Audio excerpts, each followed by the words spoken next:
Здравейте и добре дошли на Пловдив Стейдж Парк. Едно от най-чаканите събития през месец юни в Пловдив. Най-големият фестивал за ученически рок и метал банди, където въображението и емоцията взимат превес. Добре дошли на School Rock Fest!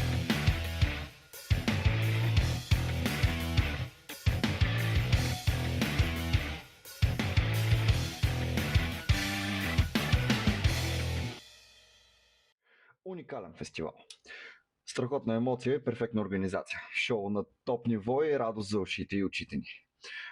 Мисля, че думите са малко за това, което видяхме през уикенда.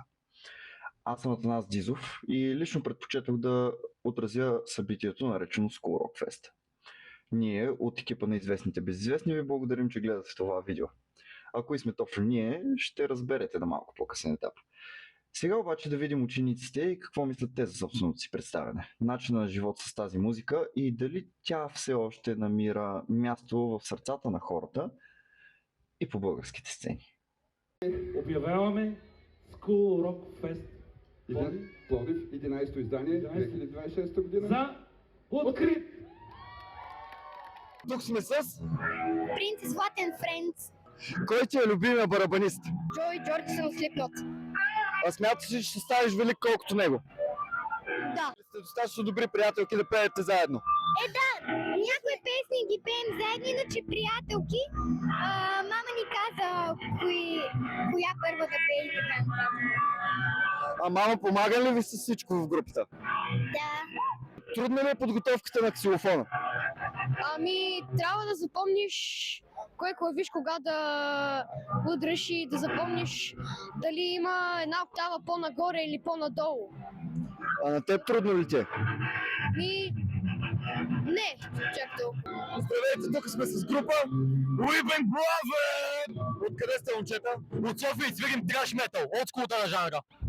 Мислите ли, че траш метал все още има място на тази сцена?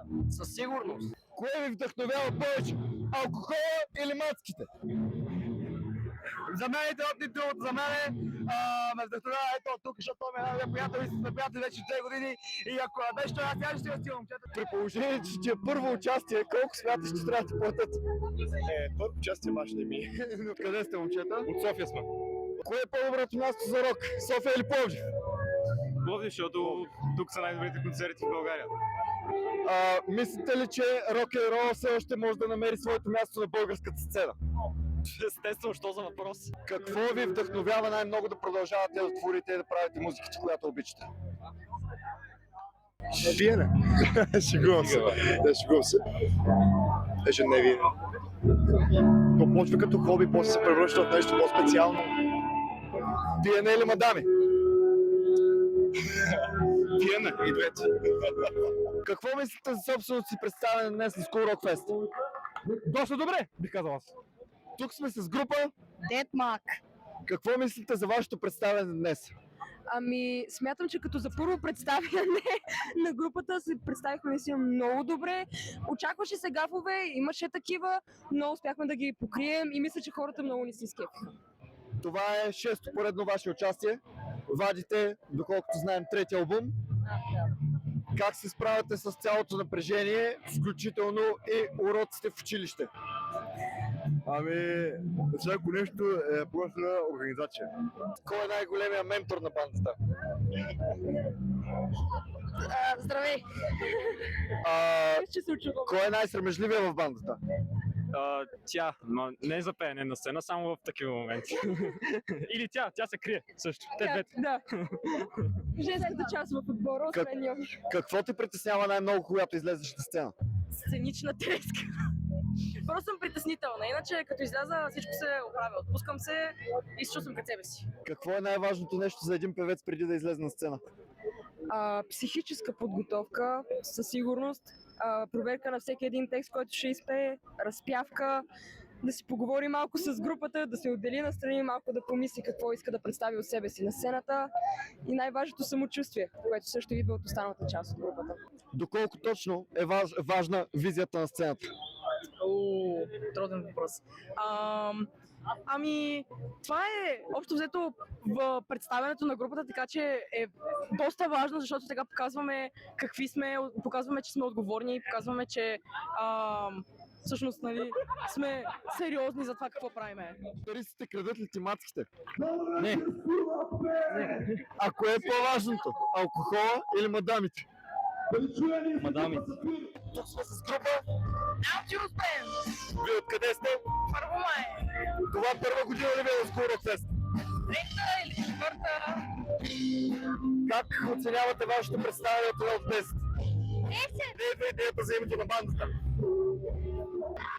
Ние имаме души като кристали. Трудно се чупим, много издръжливи. Така като по-възрастен член на бандата, как се справяте с децата? Добре, аз съм детски учител, справям се перфектно и чак ги овладявам. И мисля, че се справям добре. Сериозно, наистина, те са прекрасни деца. Добри, усърдни, трудолюбиви, съвестни, просто всички хубави думи трябва да са за тях. Здравейте, тук се намираме с група. Данилбис, Откъде сте? Карлово, И Сопот. и Сопот, и Столето. Как така решихте да правите кавър на Maiden? Ами, харесваме групата, харесваме песента и решихме да направим кавър на тази песен. Аз ще ви кажа и цялата история, тъй като всички момчета слушат много хард. Аз не мога да пея хард, никога не съм пея хард. И аз им викам, добре момчета, дайте да я пробвам, аз не мога грача. И така ме накараха да я пробвам и то взе, че я изграчих, тя е така, окей, ще я почваме тази песен. Групите редовно най-подценявани са барабаниста и басиста. Смятате ли, че има нещо такова? Абсолютно вярно. Да. Абсолютно вярно. А защо е така? Нямам отговор, не мога да кажа. И аз не знам. Просто нямам идея. Как избра да свириш на китара? Просто ми дойде отвътре. Защо избра китарата? Ами, често казано, видях един приятел да свири на центъра в нашия град и аз се надъхах и там се заребих. Но аз свиря и на пиано. Здравейте, момчета, тук сме с група Бензин. Откъде сте, момчета? Ние сме от град Сливен. Какво ви вдъхновява да продължавате да правите музика? Приятелство, най-вече. Смятате ли, че с вашата музика и поведение може да стигнете до големите цели? Абсолютно. Трябва да мога да свирим някакво, да не правим 20 грешки, също е жирно. Това не може само сценично.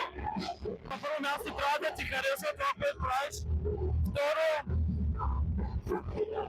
брат, трябва да ти идва отвътре, да не се отказваш. Здравейте, тук се намираме с група Слайс. Откъде сте, пичове? Групата е стаблишната в Ямбол, аз съм от Стара Загора. Ти си от Стара Загора. И как се намерихте в този Ямбол? На улицата. Аз съм виновен, аз го Да, аз го докарах, намериха ме на улицата, буквално. С какво го докара? С някоя каруца, предполагам. Близко, ако така може да го наречеш. Какво толкова ви вдъхновява в тежката музика, че да изпълняват точно нея? Често казано, самия адреналин, чувството, което ти предава е уникално и да не се застрелям общо взето. Просто, особено при барабаните, този грув, този ритъм, общо цялата музика направо така да изживяваш на сцената. Имаше много по-малки изпълнители от вас на години. Какво бихте им казали, за да може сега да започнат или да не спират да правят това, което искате? Някой ден се ще получи, никога не спирайте. Абсолютно. Трябва да продължаваш напред. Навсякъде, във всеки един от нас и просто да не спирате да продължават. Дори да има тежки моменти, дори да има трудности, трябва да знаете, че ако не се откажат, всичко ще стане. Здравейте, тук сме с група. Виждам, откъде сте, момчета? От Бургас. Какво ви дава енергията да продължавате да свирите и се представяте по този начин в сцената? Дава ни енергията това да прави музика, с която да радваме хората. Пиенето или мацките? Най-трудният въпрос. На който отговор е един. И двете заедно с много музика. Здравейте, добре дошли, тук сме с група. Група Супер Етременс. Откъде сте? Град Севлиево. Смяташ ли, че басистите са подценявани? Доста. Момиче, откъде го изкара този глас? Искам да кажа, че преди съм пяла кей-поп. Инсейн от всякъде! Как се стига от кей-попа до това? С такива приятели като тези тук. Те ли те вдъхновяват да продължаваш? Да, те са супер голяма опора за мен и супер много оценявам, че са до мен винаги. Ако трябва да кажете нещо на по-младите от вас, за да започнат да свират или да продължат да правят това, което искат, какво би било то? Никога не се предайте, когато имате някакъв момент, който се чувствате демотивирани, нещо, никога не спирате това, правете авторска музика и го правете за фана, защото накрая това само остава. Здравейте, момчета, тук сме с група. Смир. Откъде сте, момчета? Челпеч. Как бихте оценили собственото си представяне днес? 9 от 10, защото си изпуснах палката и накрая ми се щупи. Днес свирихте много кавъри на Нирвана и се представихте наистина страхотно. Това ли са ви идолите? Да, може да се каже. Освен Нирвана? Пробваме се да учим Green Day, да си правим наши си песни, но нямаме точно много време. Относно вашите песни, които се опитвате да правите, в какъв жанр се ориентирате да ги правите? Пънк рок и грънч. Пънк рок и грънч. Смятате ли, че тези стилове все още имат място на българската сцена? Всичко има място на българската сцена. А смятате ли, че ще успеете да достигнете до голямата аудитория? Да се надяваме. Здравейте, тук сме с група. Брасовдам. Откъде сте? Търговище. Как се справяте с цялата сцена, цялото напрежение и какво правите преди да излезете? Преди да излезем, кой така, разпяваме се, подготвяме се. Напрежение имаше в началото сигурно, сега е нещо обичайно, така че напрежение няма особено. Поне от моя страна, другите да кажат. Откъде го изкара този глас? Аз от отдавна пея, така че той вече е вроден в мен. От колко време се занимаваш с пеене? От 2-3 годишна възраст. Откъде взимате вдъхновение за вашата музика? Не питайте мен. Добре. От абсолютно насякъде. Всяко нещо, което не изкефи, вземе от него, каквото и да е смисъл, каквото чуем, просто е готино. Да, ежедневния живот, всякакви групи, ние зато сме малко тръгли вече и всичко принцип свирим и от всяка вземем. Добре, мислите ли, че все още има място на българската сцена за този рок и метал, който слушаме последните 3 дни? Явно, че има. Да, нас много не скефи, явно, че има. Си хората се кефят. А смятате ли, че с вашия стил ще успеете да стигнете до по-голяма аудитория? Надяваме се, наистина. Здравейте, тук сме с група Sweetest Angel. Откъде сте, момчета? От София. Главно, но сме родени аз в Гърция. Той? Аз съм роден в София. Аз съм от Видин. От Руси съм аз. И как успяхте да се намерите от толкова различни краища, ти специално от Гърция? Музиката ни са едини, това мога да кажа. С него се познаваме от малки, с него се запознахме, създадохме група и той дойде, просто нямаше никакъв аудишън, всичко се случи естествено по начин. Реално аудишъна ми беше аз да пея на гласово в групчата. Просто ме добавиха и викат, брат, я да те чуеме. Кое е нещото, което ви вдъхновява да продължавате? Любовта ни към музиката и смятам, че говоря от името на всички тук. И към инструментите също. Особено този жанр ден днешен не е толкова развит в българската метал сцена и се опитваме да го съживиме. Едно време е бил доста популярен. Прекалено малко са групите, които свирят този жанр в днешно време и това ме натъжава, но наистина се опитваме да променим това. И любовта ни към музиката и желанието ни да се изразим и да предадем емоции на слушателите е нещото, което ни движи напред. Да, защото е много по-лесно, поне за мен, да излезна на сцена и да изпея текст, отколкото да излезна пред много хора и да говоря някакси реч. А смятате ли, че в крайна сметка нещата ще се завъртят отново и точно тези жанрове, които слушаме последните 3 дни, ще бъдат в пълна висота? Това е, може би, естествена кръговрат на музиката. Представи си кой сте. Аз съм Кристиян Илков от Русе на 12 години. Наскоро, преди School Rock Fest ми бяха попаднали твои клипове, наистина много се впечатлих, уникален талант имаш. Вярвам, че е един талант, който е спуснат отгоре. Какво мислиш за собственото си представяне? Горе-долу мисля, че съм се справил добре. Реално притесняваш ли се преди да излезеш на сцена? Как се подготвяш за това цялото нещо? Да, притеснявам се преди да изляза, но ключовата дума е преди. Когато изляза, просто губя от това притеснение.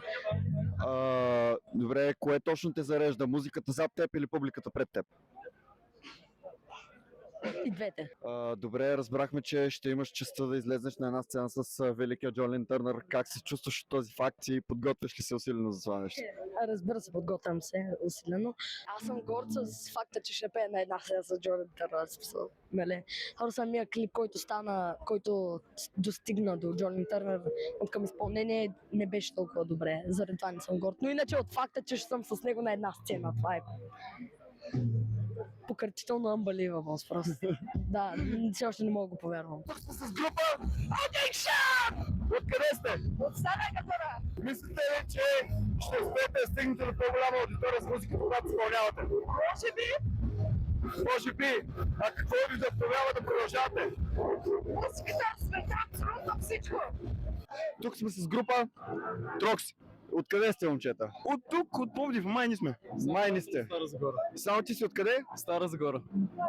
И какво те свърза с бандата, че от Стара Загора Пловдив? Нищо. Един джам преди 2 години.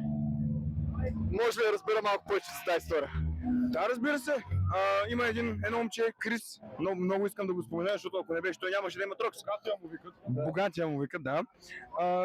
Един ден ме извика да свирим с някакъв Пепи, който слушаше същата група, която аз слушах тогава на времето Mayhem. Не се гордея много с това, но е факт. И се разбрахме, че всички можем да свирим Mayhem и се събрахме и така решихме просто за ебавката да Никой от нас не можеше да свири. Да, никой от нас не можеше да свири. И така се родихме ние Трокс. А в ден днешен можете ли да свирите? Според вас. Вие ще кажете. Кримо ляво. Ние що годе? Според мен бяхте страхотни, дигнахте много публиката, за което страшно много се изкефих. Откъде тази енергия и този глас? Откъде това викане? Отвътре ми и от бирата, и отвътре ми идва. Алкохола или мадамите?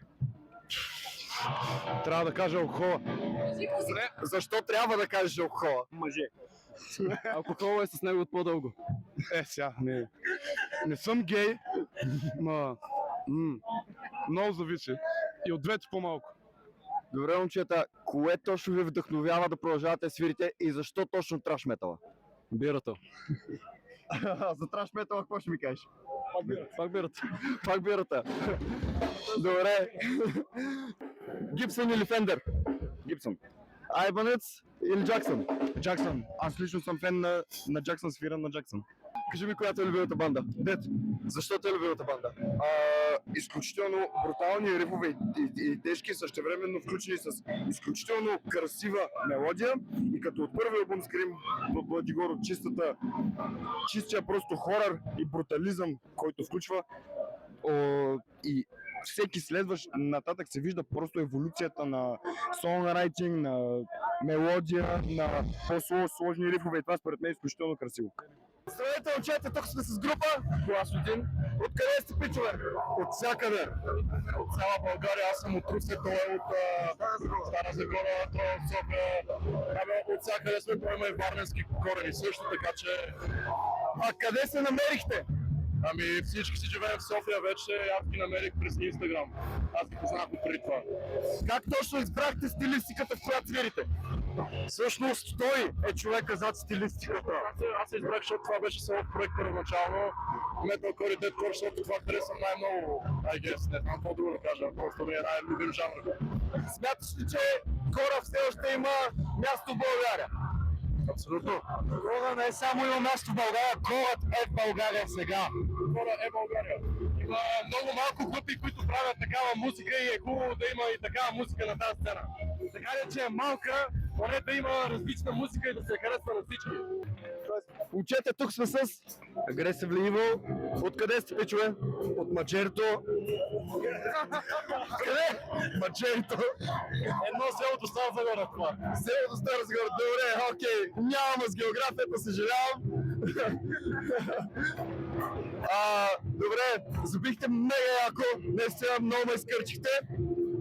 Много ме кефиш, братле. Изключително много.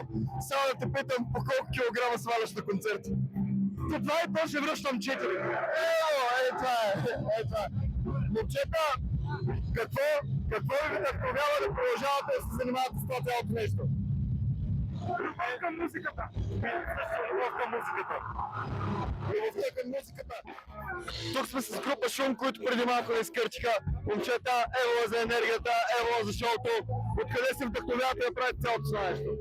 Вдъхновяваме се от другите млади групи, които също свирят тук на Скорок. Вдъхновяваме се от пловдивската сцена. Шум се вдъхновява. Добре, братле, много си енергичен, много кефиш. Смяташ ли, че си толкова шумен, колкото името на бандата? Абсолютно. А ти ли даде името на бандата? Шум. Кои сте любимите изпълнители и взимащите от тях? Почина естествено, Петър сте на Машин Хед, Петър сте на Клуб Петъра, на Дед Петъра, Шум. Сепултура също, Смятате ли, че това е един фестивал, който може да даде трамплин на младите хора? Да, значи най-якият концерт, на който съм свирил до сега, уникален е. Топа на топа. Шум. Смятате ли, че сте готови за по-големи сцени? Да, мисля, шум. А смятате ли, че в България все още има място за такива сцени? Естествено, че има, да. Както виждаме днес през целия ден. Ето го едното място. Да. Здравейте, тук сме с група Fifth Hour. Вие свирите за втори път на School Rock Fest. Какво е да се върнете отново на тази сцена? Като да се върнеш от студентски град в Пловдив. Много хубаво описание, изключително много ми хареса. Представихте се наистина страхотно. На базата на това, което чухме преди вас, бяхте изключително свежи, изключително готини. Искам да ви поздравя за което. Какво ви вдъхновява да продължавате да правите музика и да свирите? Мъже. Вау, мъже! Не, абсолютно не. Според мен, българската музикална сцена, особено в жанра, в който сме ние, се развива все повече и все повече. Има една нова вълна, която просто е започнала преди, може би, 4-5 години с такива групи, които стават все по-известни. Underground е нещо вече в България и ние много искаме да сме част от това. Значи смятате, че все още в България има място за точно този стил музика? Надяваме се наистина. Да е така. Мислите ли, че имате достатъчно умения, за да го покажете и да излезете за много по-големи сцени от това? Да, реално аз смятам, че има потенциал, особено с различната музика, която правим в днешно време, защото 90% от хората или свирят, нали, по-тежък метал или нещо още по-тежко от това и смятам, че трябва да се цени такава музика. Изключително много. Ако трябва да надъхате някого да започне сега или някой начинаеш да му кажете, по какъв начин ще му кажете да не се отказва от това цялото нещо? Ами, когато ние с Явор почнахме и направихме тази група, почнахме от един гараж, който все още се разпада и стигнахме до тук, така че мечтите бяха големи. Добре. Също нещо, което е много важно, да правят авторска музика, което е най-важното. Лесно запомнящи се, така да може да грабне публиката, което е едно от най-важните неща всъщност. Относно авторската музика, подготвите ли нещо, за да изненадате собствените си фенове? Да, даже снимаме клип неделя. Снимате клип в неделя. Нещо малко повече да кажеш? Не е тъжна песен. За първ път. Не е тъжна песен. Добре, с кого работите? По парчето или работите самостоятелно? Тоест, продуцирали ви някой? Да, ние всъщност имаме продуцент. Най-добрият продуцент казва се Пенчо Цочев, Пангура Мюзик Пловдив. Какво мислите за работа с Пенчо? Това е човек, който разгърна и разгръща все още нашия пълен потенциал, човек, който просто усеща музиката и знае по какъв начин да направи така, че да звучим така, както ние искаме да звучим, а не така, както би седнал някой, просто би миксирал и мастерирал това нещо. Е наистина никакво в това, което искаме да покажем пред хората. Той не само прави частта, която е технологията, нали, да миксира. Той ни помага с музиката просто да разцъфти песента при него. Да, винаги дава идеи, винаги Или носи бира. Тук сме с група Death Row от Ямбол. Момчета, как е да се завърнете отново на сцената на School Rock Fest? Невероятно е, както всяка година, винаги става купон, винаги става леш къртенето, въобще feels like home, някакво повече да кажем. Доколкото знам, School Rock Fest е един трамплин и за самите вас. Преди време, още от първото ви участие в парк Лолута, когато се провеждаше. Мислили ли сте, че някога ще стигнете до тук? Ние се надявахме на това.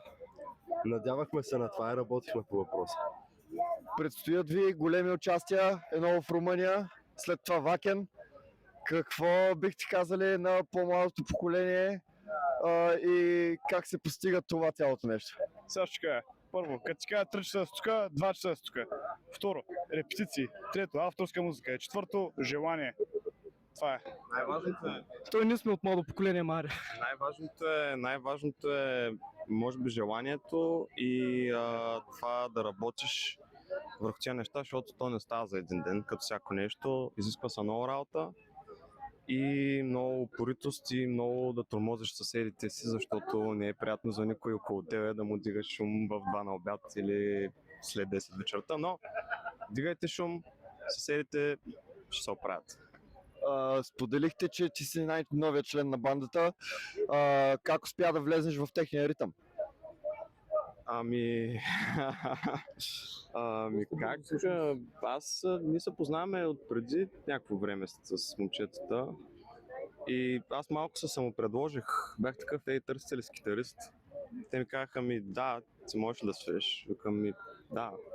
И някакси натурално станаха нещата, много бързо научих всички песни, направихме няколко репетиции и директно почнахме да свирим на живо. Някакси много, не знам, натурално се случиха нещата. Аз не очаквах, мислех си тия хора сега. Като дойде в групата и постигнахме успехите, тъй че благодарим на тебе, че дойде сега. Не само, че съм предложен. Като цяло доста плавно беше целият процес да добавим още един член. Някои от нас бяхме малко против, но... Да, ти беше много против. Аз бях много против. Не някой от нас, аз бях много против, ама се радвам, че го направихме в крайна сметка. Добре, последно, съдейки последните години в България, по принцип няма много място за рок и метал. Мислите ли, че нещата ще се обърнат или започнали ли са да се обръщат? Има шанс. Не е особено голям, според мен има шанс. Може да се обърнат нещата, но трябва повече... Трябва some dedication, you know. Мисля, че това, което видяхме днес и това, което се случи тук, е напълно достатъчно доказателство, че нещата има шанс да се обърнат. Извиняваме се, ако пропуснахме някого. Наистина първия ден нямахме възможността да останем до края и да отразим абсолютно всички банди. Но се опитахме да покрием доста голяма част от фестивалния ден.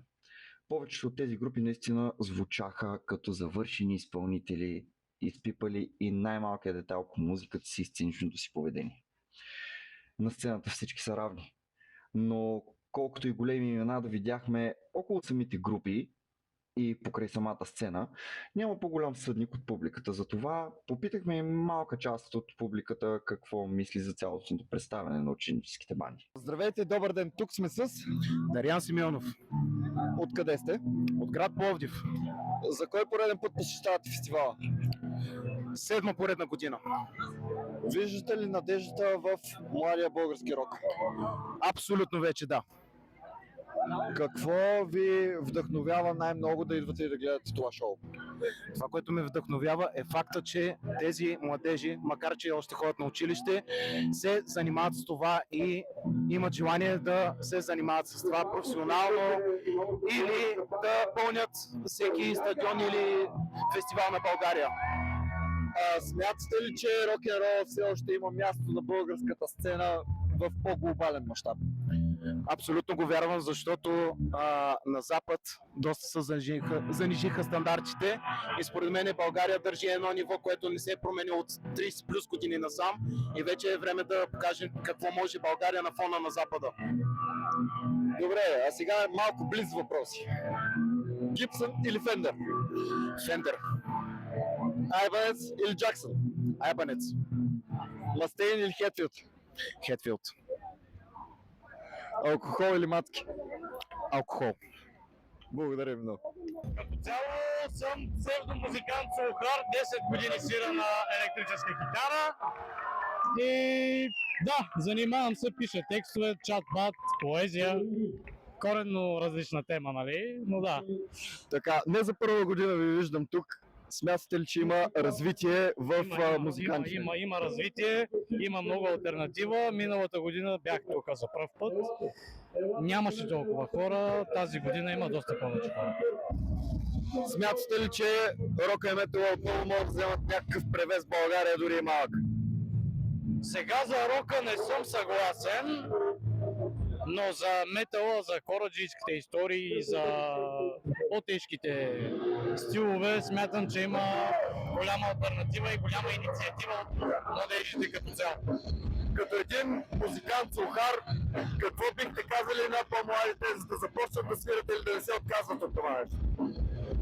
Не се влияйте от хорското мнение, свирете за вас, не за хората. Благодаря много, беше ми много приятно. Наде, за всички други ги питам за имена и така нататък, с тебе се познаваме достатъчно добре, няма нужда да ти питам такива неща. Дами и господа, тук сме с Надежда Ненкова, уважавам вокален педагог и учител по музика. Наде, като музикант, как ти се струва това, което чуваш? Ами за първ път съм на School Rock Fest. Интересно е нещо ново, тъй като метал е много далеч от мен, но мисля, че е много яко и много яка разбивация.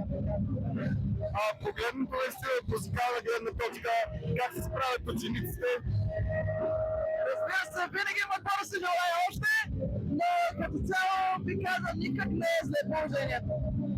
Дори човек, който не слуша рок и метал по принцип в живота си, казва, че положението не е зле, което означава, че абсолютно всичко е здравето и е нормално. Наде, това е едно нещо, което е далече от теб. Смяташ ли, че то все още има своето място на българската сцена?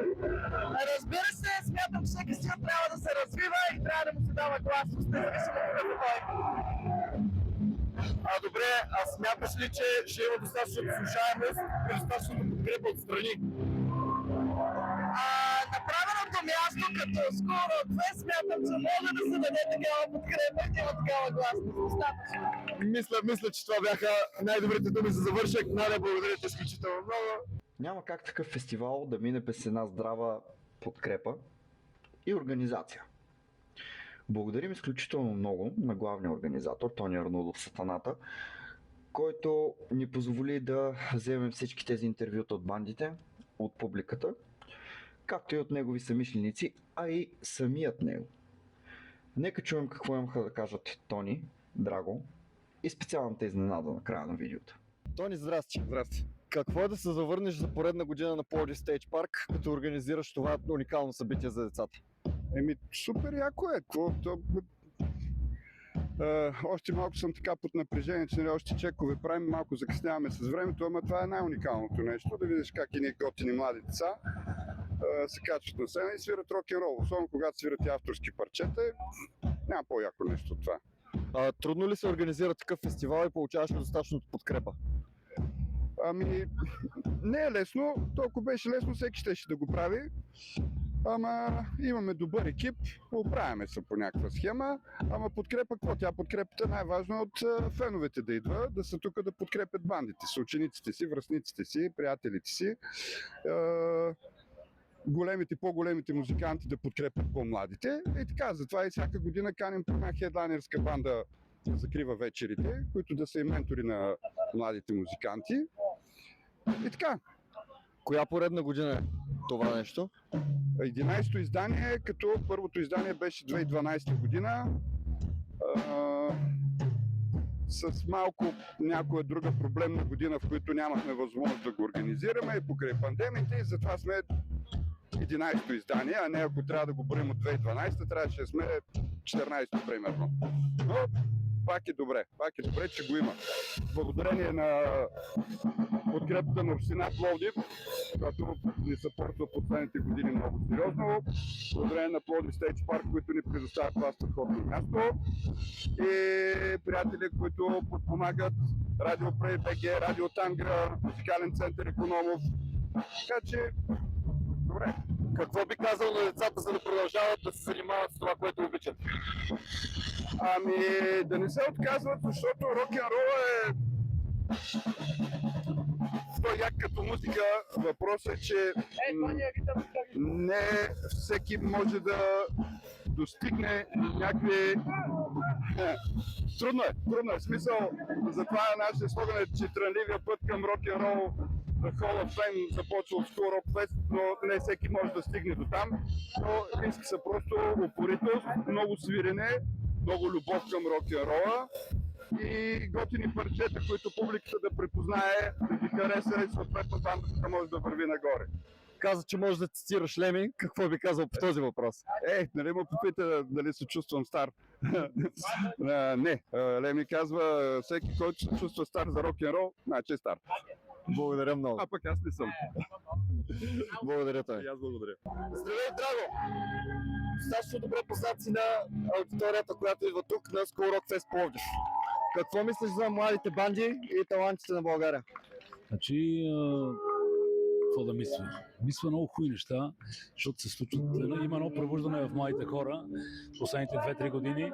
Това е благодарение на хора като Тонката, като мене, като Милена Славова, които правим такива готини фестивали за младежи, не само за деца, а за младежи.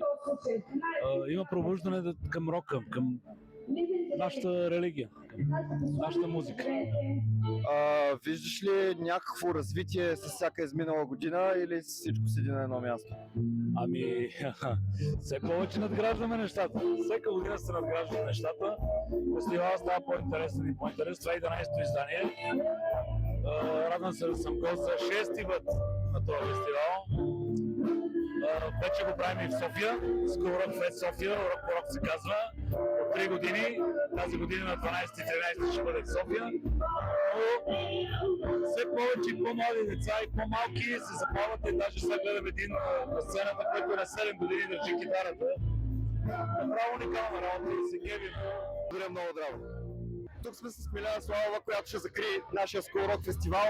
Милена, харесва ли това, което чуваш?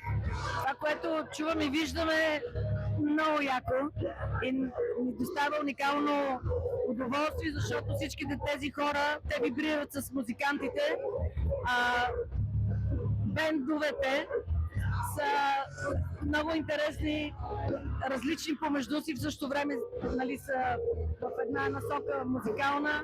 Много ме кефи това, че има отпред хора, които ние като бяхме на тяхната възраст, бяхме абсолютно същите. И това нещо се преповтаря, което е уникално, защото рок-н-рол е жив и ще продължава да е жив. Значи да разбирам, че малко или много тези деца, защото са деца. Те са деца. Те връщат назад във времето. Но питаш тях, те не са деца. За нас са деца, за мен специално, да. Но така връщат ли те назад във времето в хубавите години на рок-н-рола? Връщат ме и се сещам, за нас на времето беше правен един от първите филми по повод първия рок фестивал в България в Троян, 1325 някъде беше. И ако нали, ви попадне възможност, гледайте го, този филм, и ще видите, че публиката по това време, 85-6, е абсолютно същата както сега. De facto това нещо не остарява, това е вечно. Тая енергия, този саунд, тия вибрации, това чувство, въобще този начин на мислене, този свят, той съществува и ще съществува. Занимаваш се от години с организацията на Силата на рока. Power of Rock тази година. Power of Music кръстих, защото рока стана, той вече има много лица и някои хора, които не са много в час, си казват тая рок, само рок, обаче Power of Music, специално за стила рок, те са вече толкова много разновидности и толкова много разнообразия, така че за това има ново име и то е прикачено към силата на рока, Power of Music, за да мога да въвличам още повече разновидности на рока. Включително и пънк, нали? Пънк е също рок. Да. След толкова години с организацията на цялото това нещо, първо, трудно ли се организира това нещо и второ, вижда ли се развитие в младите банди? Първо ще ти отговоря на втория въпрос. В младите банди има изключително развитие и изключително много интересно мислене. И също, когато има положен труд и идеи, става много интересно. А пък това дали има развитие, със сигурност като цяло, моя фестивал тръгна от нищото. Винаги имам трудности, защото финансирането на един такъв фестивал не е ефтино, особено сега от последните няколко години. Ние, както и вие тук на фестивала сте без билети, нямате приходи, и аз нямам приходи. И всичко това се прави на добро сърце, на хора, които мислят положително, искат да помогнат. Обръщам се към общините обикновено за такава помощ, към отделите култура, за да могат наистина да някакси да ударят едно сериозно рамо, да обърнат внимание на младите хора, които искат да се развият въобще в тази сфера. И мисля, че 90% успявам така да им покажа доколкото мога и те вярват в в бъдещето на всичките тия банди, защото много от групите, които са участвали в насилата на рока, вече са породят и се въртат като вече професионални групи, ходят и правят концерти, така че има смисъл от това нещо. Това е изключително хубаво. На базата на цялото това нещо, смятате ли, че рока, метала и всички тези по-тежки стилове могат да вземат някакъв превес в българската музика отново? Значи всеки стил и, как да кажа, и клонинг на рока има място и има своята публика, така че нека да се отворят вратите за всички стилове и вече е въпрос на това кой каква идея има и как ще я реализира и как ще достигне до потребителите. Това е най-важното нещо. След целия живот на рок-н-рол и цялата кариера, която имате, на която аз съм изключително огромен фен, какво бихте казали на младите, за да не спират и да продължават? Първото нещо, което искам да кажа, е да не се отказват. Не се отказвайте, моля ви, защото един млад човек, като види трудности, една, втора, трета, пета трудност и те казват, тук няма бъдеще. Напротив, слушайте ни нас и ние сме минали през странливи пътеки, но това, което ни е отвътре, ни е карало да продължаваме и да намериме път. Не е лесно, просто не се предавайте. Не е лесно, даже много трудно, но не се предавайте. Чух Милена, благодаря ти, Милена, за това интервю.